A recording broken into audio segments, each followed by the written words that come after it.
Bonjour à tous, c'est Panenka. La GIA malheureusement a perdu 2-0 face à Montpellier au sein d'un match où les Auxerrois ont dominé, ont tiré. Ils auraient pu jouer comme ça pendant des heures sans pour autant marquer.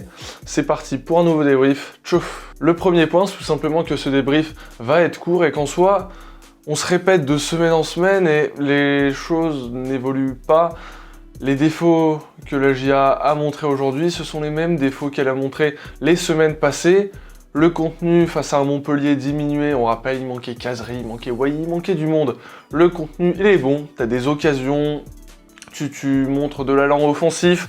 Défensivement, tu craignais quasiment rien. Franchement, Touré, Janvier derrière, c'était plutôt solide. Malheureusement, bah voilà, t'as plein d'occasions.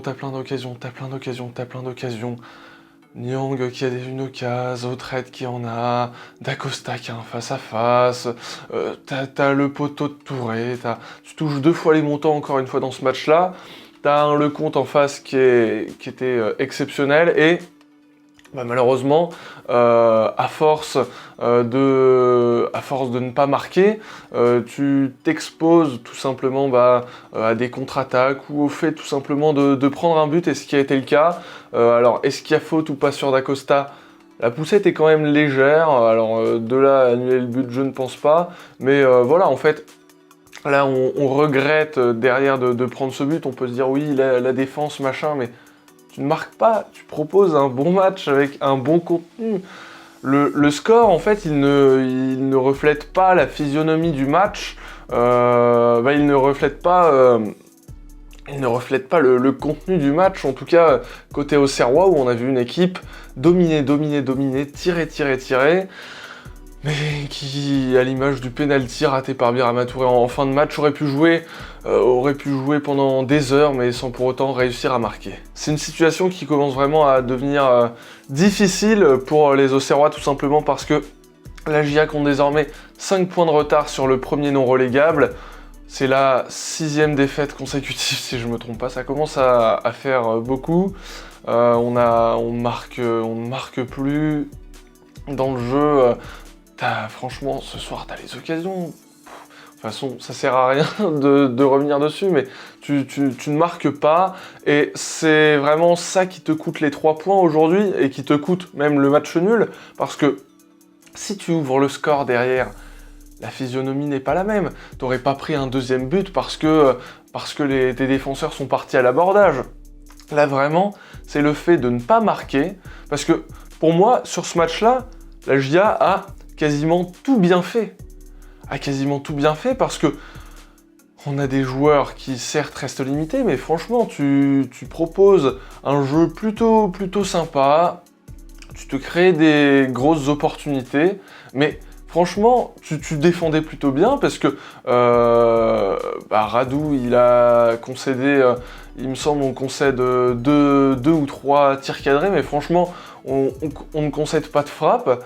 Et tout simplement, comme tu ne marques pas, ce qui est peut-être le seul point noir véritable de ce match, et encore, c'est un point noir, mais c'est un énorme point noir, parce qu'au foot, tu ne peux pas gagner si tu ne marques pas. Et bien, comme tu ne marques pas derrière, tu t'exposes à prendre 2 buts, et un match qui, en soi, si tu marques, si tu gagnes, franchement, tout le monde dit super match, on a eu plein d'occasions, on marque, tu prends 3 points, tu reprends 3 points à Montpellier, un match qui aurait vraiment pu être une fête avec un peu plus de réalisme, de confiance et puis de talent devant. Eh bien, ça se transforme en cauchemar parce que la GIA compte désormais 5 points de retard sur la zone de relégation. Montpellier, bien entendu, par rapport à nous, ils prennent le large. Bon, la suite, ça va pas être simple, ça va être Monaco, qu'on joue ce mercredi à Louis II. Donc, pas évident, parce que Monaco, on a vu ce que ça a donné au match à la Baie des Champs, une équipe qui a été clinique par rapport donc à nos Auxerrois qui, eux, n'arrivent plus à marquer et ne sont pas efficaces de toute façon, que ce soit défensivement ou offensivement, même si là, vraiment, je pense que c'est plus offensivement que tu es inefficace que défensivement, parce qu'en soit prendre 2 buts, là, c'est surtout dû au fait que tu avais envie de gagner et que tu n'as pas marqué, plutôt que de fait de grosses erreurs de la défense. Du coup, voilà, tu vas jouer Monaco. C'est pas compliqué, c'est que la GIA, on reste sur 6 défaites. Là, déjà, face à Montpellier, c'était déjà un match crucial, parce que concurrent direct, parce que tu restes sur 6 défaites, c'était quasiment déjà victoire obligatoire. Bon, bah là, je pense que on va arrêter de sortir ce terme-là. Là, je pense pour que la GIA s'en sorte, déjà, franchement, ce match-là, il met un coup à nos ambitions de maintien parce que tu fais tout bien et non, pas... Ah, voilà, rien. Défaite, 0 points.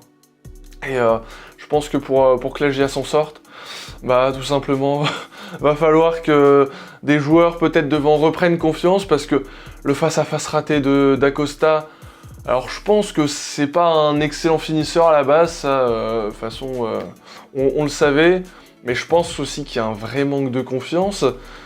Parce qu'un joueur qui, peut-être claque 5-6 buts sur la saison ou est un peu plus en confiance, je suis sûr qu'il la marque. Ça reste un joueur professionnel.